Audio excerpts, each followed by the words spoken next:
manager here and also for Harlow Hotels and for Harlow Hotels. Thank you to Essex Chambers of Commerce for choosing us as a venue. And we hope you will be in this part of Essex more often from now on. So let me start my presentation by looking a bit back in time. When Saxon Inn was founded in 1960 by a businessman, John Wood, who came from Ladies and Edmonds, and it was privately owned by him. It had opened in 1966 for the World Cup, for Football World Cup actually. And Moat House Group by Press House Court took over in the mid-70s.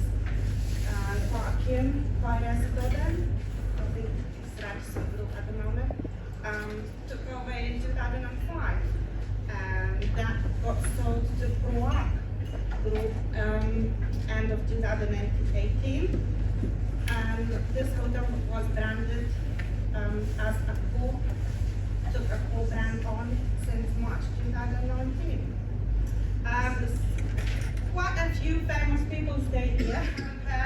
It's a company called Proac Group, and it's a privately owned group founded in 1987 by Michael Carlsen, and it's a Danish company.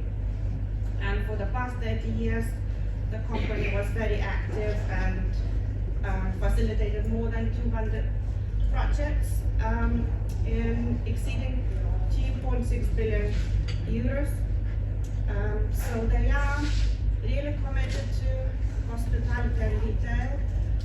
Their focus is related to property retail and hotels. Local charities, Streets to Homes. Anyone here today? And we will be selling raffle tickets. We are selling raffle tickets, and you can win good prizes today. Just see one of my colleagues. As well as we are supporting the national charity MS UK. We sponsored Harlow College Hospitality Student of the Year and Harlow Cricket Club Martin Gladwin Memorial Match. We donate prizes when we can to different charities. So we just recently donated to Macmillan, Community Grace, and also schools like Holy Cross Academy, and also our charity MS UK.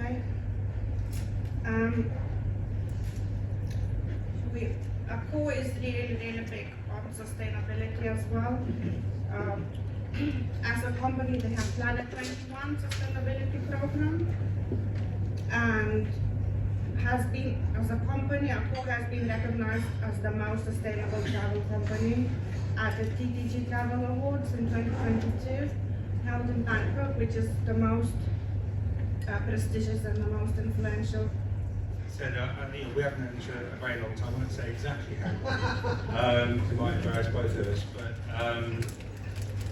some years ago, I was chief executive of Harlow Renaissance Limited, which was a development company that operated the Harlow for 5 years, bringing forward a number of regeneration projects across the town. That was wound up when government pulled a lot of funding from those sorts of activities. I went away for a few years, did a number of other things, and then was tempted back into Harlow about 8 years ago to run the Enterprise Zone project. And I'll say a bit more about that actually in my presentation about where we are as part of some of the exciting opportunities that we've got. I think what I'm going to talk about is, I guess, what I hope you go away with is some thoughts around growth, ambition, and opportunity. We've been talking for a while in Harlow about the town being on the cusp of some very exciting things, and I think that is absolutely true now. We had a little pause for something called COVID for a couple of years, but we thought we were going to be doing a lot of stuff, and that all got sidelined. But we are moving forward, so I hope that's where we'll end up at the end of the presentation. So I'm going to talk a bit about the growth of the town, some of our plans for regenerating the existing town, and then to talk a bit about opportunities. But I want to start with where the town began in 1947. Everything you can see around here was green fields then, and that was the original master plan from those days of how the town was to be built out.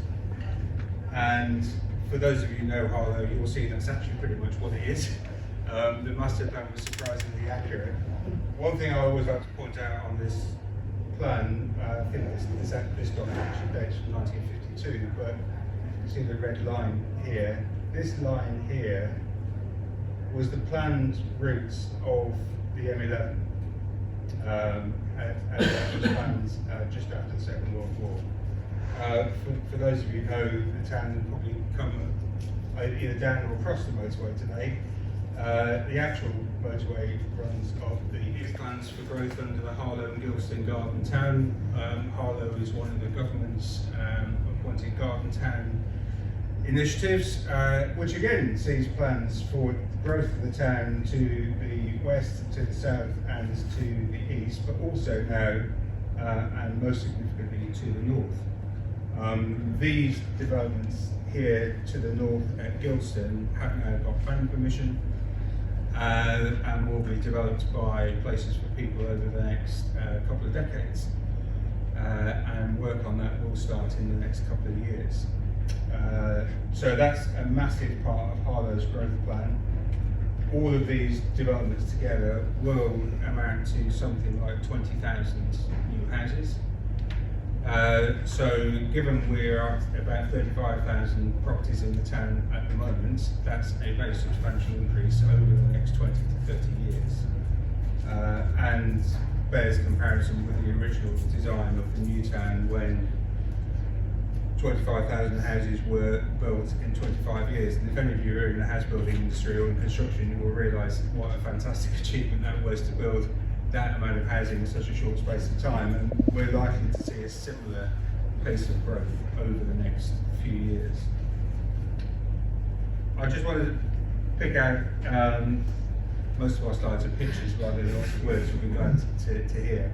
But I have made, I have set out here the council's vision for the town by 2033. 2033 is, it's not just a random date, it's the date that our local development plan runs to, that was approved in 2020. It sets out our long-term vision for the town, and I always point this out to people because this is in a planning policy document that's that thick, which is really rather boring, but I always point people to this one particular page that sets out the vision, because it's the most important part of the document. People will get hung up on things around housing numbers and employment locations and transport, and all those things are massively important, but what underpins it all is the vision, which is around